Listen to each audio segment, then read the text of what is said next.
اعوذ باللہ من الشیطان الرجیم بسم اللہ الرحمن الرحیم۔ جس علم کے متعلق آگہی حاصل کرنے کے لیے آج ہم آغاز کر رہے ہیں اس کا معروف ترین جو نام ہے وہ علم الدرایا اور علم الحدیث۔ اس علم کے بہت سارے نام بیان کیے جاتے ہیں جو اس کے ماہرین ہیں، جس طرح دروس فی علم الدرایا کے آغاز میں ہی شیخ اکرم برکات نے اس کے بہت سارے ناموں کو شمار کیا ہے۔ کہتے ہیں کہ اس علم کا تعارف مختلف ناموں سے کرایا جاتا ہے۔ کبھی اس کو علم الحدیث کہا جاتا ہے، کبھی اسے درایت الحدیث کہا جاتا ہے، کبھی اسے مصطلح الحدیث کہا جاتا ہے، کبھی اصول الحدیث کہا جاتا ہے، کبھی قواعد الحدیث کہا جاتا ہے، کبھی علم الاسناد کہا جاتا ہے، اور انہی ناموں میں سے ایک علم الدرایا بھی ہے۔ سب سے زیادہ مشہور جو ان میں نام ہیں وہ علم الدرایا اور علم الحدیث ہے۔ اس لیے ہم کوشش کریں گے کہ اپنی جتنی بھی گفتگو ہے وہ ان دونوں کے متعلق کریں۔ تو آغاز میں ویسے تو گفتگو ہونا چاہیے اس کے اہمیت کے اوپر، چونکہ آپ علماء کرام بخوبی واقف ہیں کہ ہم علم کیوں پڑھ رہے ہیں، اس پر پہلے ہم گفتگو کر بھی چکے ہیں، بعد میں بھی انشاءاللہ گفتگو ہوگی کہ یہ کس قدر ضروری علم ہے کہ آج کے زمانے میں طلاب کے پاس اس کے متعلق آگہی ہونا کتنا ضروری ہے۔ یہ انشاءاللہ ہم ساتھ ساتھ آپ کو مطلع کرتے رہیں گے۔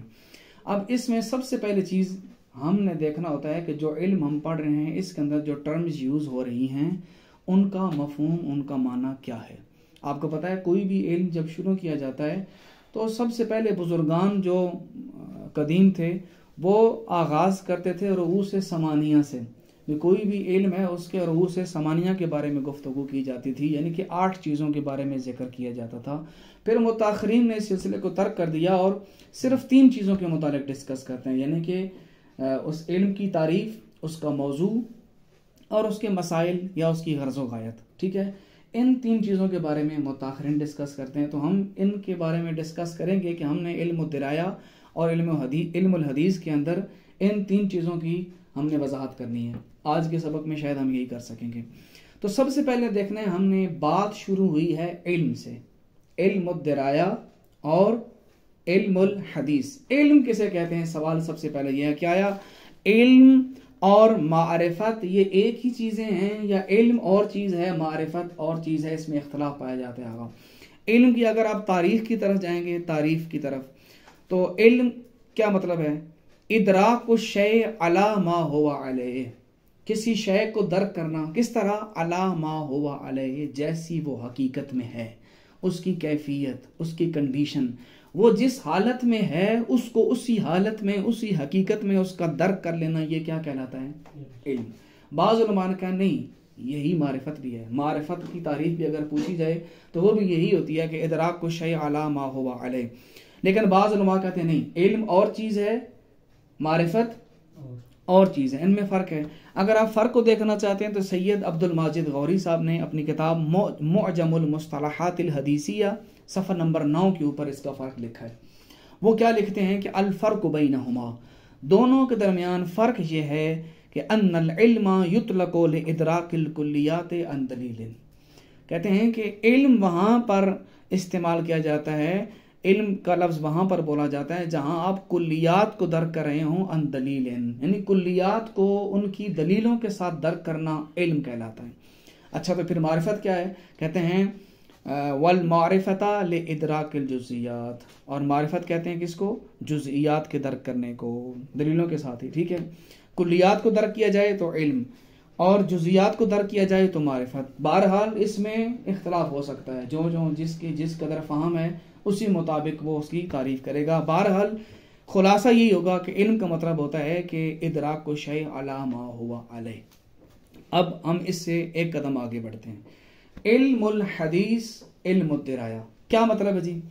علم الحدیث کے اندر ہم جب گفتگو کریں گے سب سے پہلے لفظ حدیث کے بارے میں گفتگو ہوگی۔ حدیث کہتے کسے ہیں؟ کہتے ہیں حدیث کے مختلف معانی علماء لغت نے بیان کیے ہیں۔ ہر نئی اور تر و تازہ چیز کو حدیث کہا جاتا ہے۔ ہر نئی اور تر و تازہ حدیث چیز جو ہوتی ہے وہ حدیث کہلاتی ہے۔ کم سن بچے کو بھی لغت میں حدیث و سن کہا جاتا ہے۔ ٹھیک ہے، کم سن اس کو کہا جاتا ہے۔ اور اسی طرح بہت سارے مقامات پر دیکھا جائے تو اس کے مختلف معنی آئے ہیں. قصے کو بھی کہا جاتا ہے، کہانی کو بھی کہا جاتا ہے، بات کو، خبر کو، یہ تمام معنی حدیث کے لغوی معنی ہیں. اب ذرا ہم جا کے لغات کا مطالعہ کریں تو لسان العرب چونکہ بہت معروف لغت کی کتاب ہے ابن منظور کی، انہوں نے اسی مادہ ح، دال اور ثا کے ذیل میں جلد نمبر 2 صفحہ نمبر 794 پہ لکھا ہے الحدیث نقیض القدیم. حدیث کسے کہتے ہیں؟ قدیم کی نقیض کو. قدیم پرانا اور حدیث نیا. ٹھیک ہو گیا جی. اب یہاں پر اس کو دیکھا جائے تو تیسیر و مصطلح الحدیث کے اندر ڈاکٹر محمود جو ہیں انہوں نے صفحہ نمبر 17 پہ لکھا ہے کہ الحدیث لغتاً الجدید. حدیث لغت میں کسے کہتے ہیں؟ جدید کو. اور اس کی خلاف قیاس جو اس کی جمع آتی ہے وہ احادیث آتی ہے. حدیث کی جمع احادیث. تو یہ اس کے لغوی معنی کے لحاظ سے آیا ہے. تو لغوی معنی قرآن مجید میں بھی اور احادیث اور روایات میں بھی استعمال ہوا ہے. مثال کے طور پر آپ کو بتاؤں، اگر آپ قرآن مجید میں دیکھیں تو قرآن مجید میں یہ بات یا واقعہ کے معنی میں استعمال ہوا ہے، خبر کے معنی میں بھی استعمال ہوا ہے. تو بات کو بھی اس لیے حدیث کہا جاتا ہے کہ آہستہ آہستہ صادر ہونے کی وجہ سے، جب بات کر رہا ہوتا ہے نا ایک ایک لفظ نکل رہا ہوتا ہے آہستہ آہستہ سے، تو آہستہ آہستہ صادر ہونے کی وجہ سے اس کا ہر لفظ اور حصہ پہلی بات سے زیادہ تر و تازہ ہوتا ہے. پچھلا قدیم، آنے والا جدید. تو مجمع البحرین جلد 1 صفحہ نمبر 371 پر فخر الدین تریحی نے یہ بات لکھی ہے کہ بات کو بھی، قصے کو بھی، بات کو بھی اسی لیے حدیث کہا جاتا ہے کہ آہستہ آہستہ صادر ہونے کی وجہ سے اس کا ہر لفظ اور ہر حصہ پہلی بات سے زیادہ تر و تازہ ہوتا ہے. اب آتے ہیں کہ حدیث کا کہیں جو لفظ قرآن مجید میں استعمال ہوا وہ بات کے معنی میں، قصہ کے معنی میں، تو وہ کہاں ہوا ہے؟ تو سورہ تحریم کی آیت نمبر 3 میں دیکھیں ارشاد ہوا وَإِذْ أَسَرَّ النَّبِيُّ إِلَىٰ بَعْضِ أَزْوَاجِهِ حَدِيثًا. جب نبی کریم صلی اللہ علیہ وآلہ وسلم نے اپنی بیویوں میں سے کسی ایک کے ساتھ راز کی بات کہی. ٹھیک ہے، سورہ تحریم میں. اب یہاں حدیثاً بات کرنا، ٹھیک ہے، اس معنی میں آیا. اور سورہ نساء کے اندر دیکھا جائے تو آیت نمبر 78 میں ارشاد فرمایا فَمَا لِهَٰؤُلَاءِ الْقَوْمِ لَا يَكَادُونَ يَفْقَهُونَ حَدِيثًا. ان آدمیوں کو کیا ہوا ہے کہ یہ کوئی بات سمجھنا ہی نہیں چاہتے. اب یہاں پر یفقہون سمجھنا، ٹھیک ہے نا، حدیثاً کہ کوئی بات سمجھنا ہی نہیں چاہتے. ٹھیک، یہاں بھی حدیثاً بات کے معنی میں آیا. اسی طرح فَلْيَأْتُوا بِحَدِيثٍ مِّن مِّثْلِهِ إِن كَانُوا صَادِقِينَ. سورہ طور کی آیت نمبر 34 میں فرمایا کہ اگر یہ سچے ہیں تو اس جیسا کلام پیش کریں. یہاں بھی حدیث جو ہے وہ کلام کے اور بات کے معنی میں آیا ہے. اور اسی طرح سورہ نجم کی ورس 59 میں فرمایا أَفَمِنْ هَذَا الْحَدِيثِ تَعْجَبُونَ.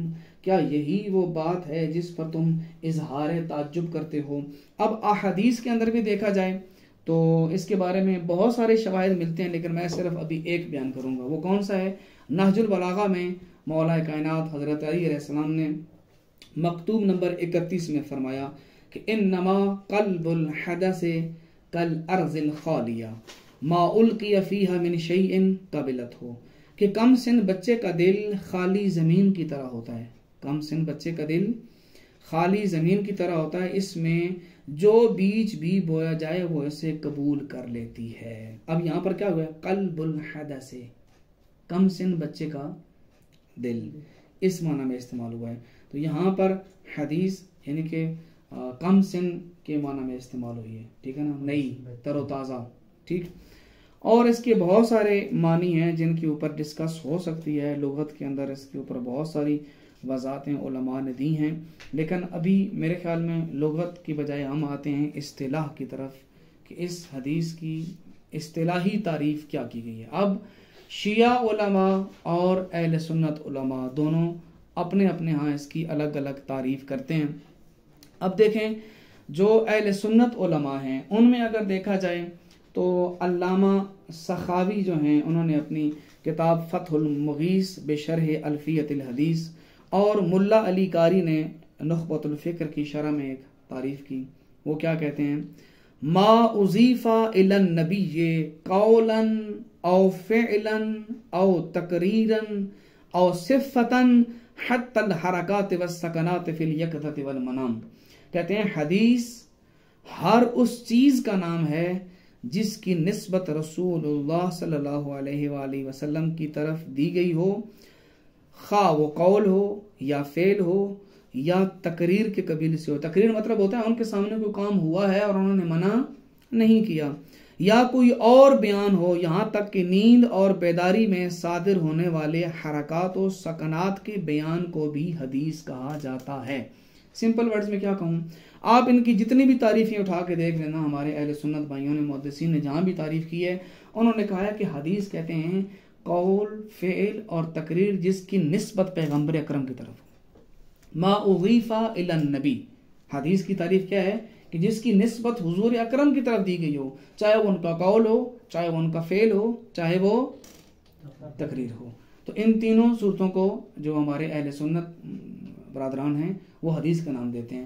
البتہ کچھ اختلافات بھی پائے جاتے ہیں. علامہ طیبی رحمۃ اللہ علیہ نے، انہوں نے اپنی کتاب الخلاصۃ فی اصول الحدیث کے اندر لکھا ہے وَالسَّلَفُ أَطْلَقُوا الْحَدِيثَ عَلَىٰ أَقْوَالِ الصَّحَابَةِ وَالتَّابِعِينَ، کہ جو ہمارے علماء سلف تھے وہ حدیث کا اطلاق کرتے تھے صحابہ کے اقوال پر اور تابعین کے اقوال پر بھی. اور اسی چیز کو سامنے رکھتے ہوئے شاید جو قطرات العطر شرح نخبۃ الفکر کے اندر جو تعریف کی گئی ہے اس میں انہوں نے کہا ہے کہ اسی وجہ سے ہم جو ہیں امام اعظم ابو حنیفہ کی جو باتیں ہیں ان کی باتوں کو بھی، ان کے فتاویٰ کو بھی، ان کے اقوال کو بھی حدیث کا نام دیں گے. بہرحال اس سے بہت سارے علماء نے اختلاف بھی کیا ہے کہ شاید ان کو یہ اشتباہ ہوا ہے. اصل حدیث کے معنی میں کہتے ہیں ہماری تعبیر میں کوئی اختلاف نہیں پایا جاتا. ہم پیغمبر اکرم جب دیکھیں نا، جب فرق آئے گا، ایک حدیث کی نسبت پیغمبر اکرم کی طرف دی جا رہی ہے، اس کا درجہ الگ ہے. ایک حدیث کی نسبت صحابی کی طرف، تابعی کی طرف دی جا رہی ہے، اس کا درجہ الگ ہے. تو اہل سنت یہ کہتے ہیں، ٹھیک ہو گیا، کہ جس کی نسبت حضور کی طرف دی جا رہی ہو، چاہے وہ قول ہو، فعل ہو یا تقریر ہو، وہ کیا کہلاتا ہے؟ وہ حدیث کہلاتا ہے. اب ذرا شیعہ علماء سے پوچھیں بھئی وہ اس کی تعریف کیا کرتے ہیں. شیعہ علماء میں سے دیکھیں تو علی اکبر غفاری صاحب نے اپنی کتاب تلخیص و مقباس الہدایہ کے صفحہ نمبر 11 پر اور شرح البدایہ میں جو اس کے مؤلف ہیں صفحہ نمبر 7 کے اوپر لکھا ہے کہ الحدیث و کلام، حدیث ایک ایسا کلام ہوتا ہے یحکی قول المعصوم او فعلہ او تقریرہ، کہ جو معصوم کے قول، فعل یا ان کی تقریر سے حکایت کرے. اب کیا فرق آ گیا؟ ہمارے نزدیک حدیث سے مراد پیغمبر اکرم اور ان کی اہل بیت اطہار کے اقوال مبارکہ، یعنی کہ مولا علی علیہ السلام، امام حسن، امام حسین، ہمارے 12 ائمہ، ان کے جو اقوال ہمارے سامنے آئیں گے، ان کے افعال اور ان کی جو تقریر ہوگی وہ بھی ہمارے ہاں اصطلاحی معنی میں حدیث ہی کہلاتی ہے. تو یہ بنیادی فرق آ گیا. اہل سنت کے نزدیک ما اضیف الی النبی ہے، وہ فقط حدیث کی نسبت دیتے ہیں کس کی طرف؟ پیغمبر اکرم کی طرف، ان کا قول، فعل یا تقریر ہو. اور ہم کیا کہتے ہیں؟ ہم اس کا دائرہ وسیع کرتے ہیں. ہمارے نزدیک معصوم کا قول، فعل اور تقریر کیا کہلاتا ہے؟ حدیث کہلاتا ہے. ٹھیک ہے، بہرحال یہ حدیث کے بارے میں گفتگو تھی. اب اس کے بعد ہم نے یہ ساری گفتگو کیا علم الحدیث کے اوپر. اب آتے ہیں علم الدرایہ. درایا کسے کہتے ہیں؟ بھائی درایا کا معنی بھی الدرایۃ فی اللغۃ بمعنی العلم والاطلاع. درایا بھی کسے کہتے ہیں؟ علم اور اطلاع کو. تو اب یہاں سوال اٹھے گا، بھائی آپ کیا ٹرم استعمال کر رہے ہیں؟ علم الدرایا. علم کا معنی بھی وہی، درایا کا معنی بھی وہی. ٹھیک ہے، تو ایک ہی لفظ کو اس کے اپنے ہی معنی کی طرف آپ نسبت دے رہے ہیں، اضافت دے رہے ہیں. یہ کس طرح جائز ہو سکتا ہے؟ سوال تو اپنے دیکھیں نا، اپنی جگہ پر اہم ہے. آپ علم الدرایا کو درایا کیوں کہتے ہیں جبکہ درایا کا معنی بھی علم اور اطلاع ہے اور علم کا معنی بھی یہی ہے؟ تو اس کا جواب دیا ہے مختلف علماء نے اپنی کتابوں میں. اصول الحدیث و احکامہ فی علم الدرایا، شیخ جعفر سبحانی صاحب صفحہ نمبر 14 پہ اس پہ جواب دیتے ہیں. کہتے ہیں بھئی الدرایۃ فی اللغۃ بمعنی العلم والاطلاع. لغت میں تو درایا کا مطلب یہی ہے کہ علم اور اطلاع کو، لیکن فرق کیا ہے؟ لعلھا اخص من مطلق العلم. علم کا دائرہ وسیع ہے اور درایا کا دائرہ کم ہے، یعنی کہ درایا اخص ہے، علم عام ہے۔ اب یہ اخص اور عام کیسے ہیں، توجہ کیجیے گا۔ کہتے ہیں کہ درایا کی تعریف یہ ہے، ہی عبارت عن العلم بدقت و امعان، کسی بھی چیز کے بارے میں انتہائی دقت کے ساتھ علم حاصل کرنا درایت کہلاتا ہے۔ اور بعض علماء نے کہا ہے کہ مسبوق بالشک، وہ علم جو شک کے بعد انسان کو آئے۔ ایک شک آپ کو لاحق ہوا، آپ نے جستجو کی، آپ نے تحقیق کی، دقت کے ساتھ دیکھا، تو پھر جو علم آپ کے پاس آئے گا وہ درایا کہلائے گا۔ اس کا مطلب ہے مطلق علم کیا ہے، اس میں ایمان ہو، ایمان نہ ہو، دقت نہ ہو، وہ مطلق عام معنی میں استعمال ہو رہا ہے۔ لیکن درایا کہتے ہیں توجہ کے ساتھ، دقت کے ساتھ، ایمان کے ساتھ کسی چیز کی طرف پہ ہونا اور اس کا علم آپ کے پاس آ جائے، تو درایا کا دائرہ اخص ہو گیا اور خود علم کا دائرہ ہو گیا، تو عام کو اخص کی طرف اضافہ دی جا رہی ہے، علم الدرایا۔ ٹھیک ہو گیا جی، یہ آسان ہوگا۔ اب ذرا علم کے لغوی معنی تو ہمیں علم اور اطلاع کا پتہ چل گیا، اور یہ دائرے کے لحاظ سے خود علم سے اخص ہے، یہ بھی ہمیں پتہ چل گیا۔ اب اصطلاحی تعریف کیا، دیکھیں آگا جتنی کتابیں اٹھائیں گے ہر بندے نے اپنی تعریف کی ہے، لیکن میں نے کوشش کی ہے کہ ایسی تعریف آپ کے سامنے بیان کروں جو یاد کرنا بھی آسان ہو، بیان کرنا بھی آسان ہو، ٹھیک ہے، جس کے لیے طلاب کے لیے اس میں دقت نہ بنے۔ سب سے پہلی چیز اصطلاح مطلب کیا ہے جی، علم یبحث فیہ عن سند الحدیث و متنہ، کہتے ہیں کہ علم الدرایا وہ علم ہے جس میں حدیث کی سند اور اس کے متن کے بارے میں بحث کی جاتی ہے۔ کتنی آسان سی تعریف ہے، یہ کس نے کیا جی، دروس فی علم الدرایا، شیخ اکرم البرکات، صفحہ نمبر 12 کے اوپر، ٹھیک ہے۔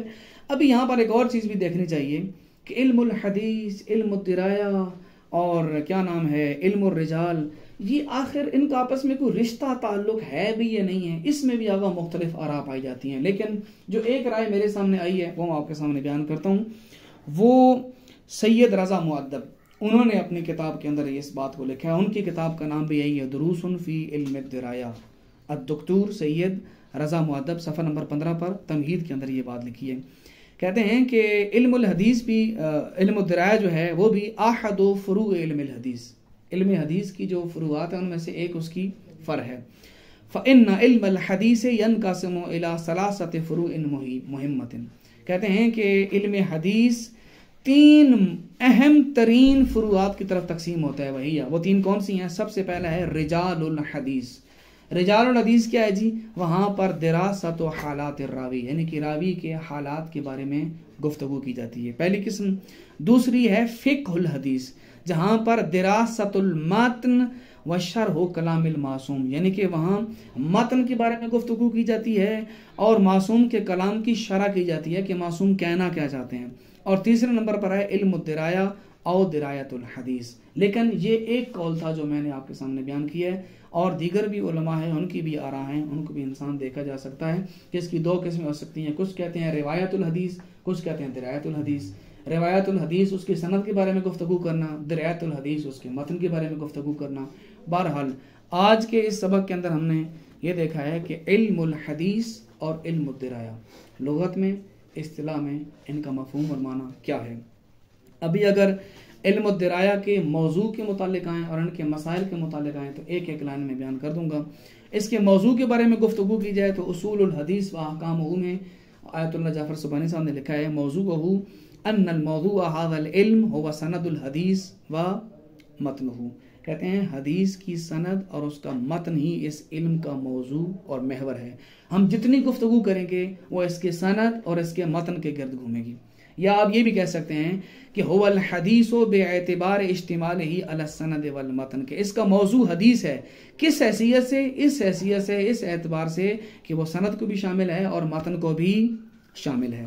اس کے مسائل کے حوالے سے گفتگو کی جائے، کہتے ہیں فَلِكُلٍ يَعْرِضُ الْحَدِيثَ اِمَّا مِن ناحیۃ السند و اما من ناحیۃ المتن، کہتے ہیں ہر وہ چیز جو حدیث کو عارض ہوتی ہے، چاہے وہ سند ہو چاہے وہ متن ہو، وہ تمام کے تمام اس کے مسائل میں سے آتی ہے اور اس کے متعلق گفتگو کی جاتی ہے۔ لہٰذا آج کے اس سبق کے اندر ہم وائنڈ اپ کروں، آخری بات کر رہا ہوں کہ ہم نے اس علم کے آغاز میں جو سب سے بنیادی چیز آتی ہے کہ علم الحدیث اور علم الدرایا کا مفہوم اور معنی کیا ہے لغتاً اور اصطلاحاً انشاءاللہ کل ہم دیکھیں گے کہ حدیث کا، لغت کا، اثر کا، سنت کا، حدیث قدسی کا، یہ ہم کیسے فرق کریں گے ان سب الفاظ کے درمیان، ان کی آپس میں نسبت کیا بنتی ہے. صلوات پڑھیں.